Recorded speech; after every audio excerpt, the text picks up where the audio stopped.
Coronation Street's Lisa left reeling in early ITVX release as Becky explains death cover-up. This article contains spoilers for tonight's Coronation Street, which has not yet aired on TV, but is available to watch now on ITVX. Becky Swain, Amy Cudden, finally got the chance to tell her side of the story in tonight's Coronation Street. And it's fair to say that she had a lot of explaining to do.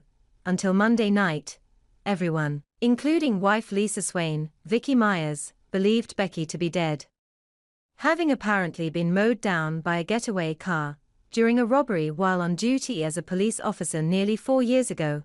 However, this clearly wasn't the case, as Lisa got the fright of her life when she found Becky in her living room, very much alive. After establishing that she wasn't having a breakdown, Lisa had to accept that the last 4 years she'd spent grieving her wife had been a lie. As she went through a whole range of emotions, Becky tried to support her and help her understand what had really happened. At first, Lisa worried that she had been hurt and spent the last few years in a coma, or kidnapped and held against her will. However, when Becky revealed that she had left the country of her own volition, Lisa was horrified. Becky explained that she had spent the last 4 years in Spain under another name, after being put into witness protection, following an undercover operation gone wrong. Lisa was furious to discover that Becky had been targeting a dangerous gang, which had ultimately put the whole family in danger, and led to the decision for Becky to go into hiding. Though Becky insisted that she had left to keep both Lisa and daughter Betsy Swain, Sydney Martin, safe, Lisa argued that there must have been another way.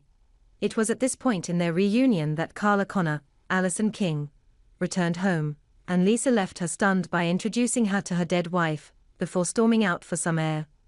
After warding off Roy Cropper's David Nielsen warnings that he had seen Becky in the hospital last week, Carla took the resurrected woman with her to find Lisa. They eventually tracked her down in the park she and Becky used to take Betsy to as a child, and found her sitting on Becky's memorial bench, having had some time to get past the shock. Lisa wanted to know more about the logistics, mainly who it was they had cremated in Becky's place. Though Becky insisted that it was above her pay grade to know those details, Lisa eventually got it out of her, and was surprised to learn that it was Tia Warderly. Tia's name has been thrown around several times over the past few months. After Carla's visit to see Logan Radcliffe in prison, believing she was involved in Becky's death, Carla looked into her, but her search led nowhere, as Lisa and Kit Green, Jacob Roberts, began getting closer to the truth last week. D.I. Costello, Dayon Bruni, paid a woman to pretend to be Tia to throw them off the scent. When Carla pointed out that they had met Tia, Becky set them straight, enlightening them on Costello's involvement.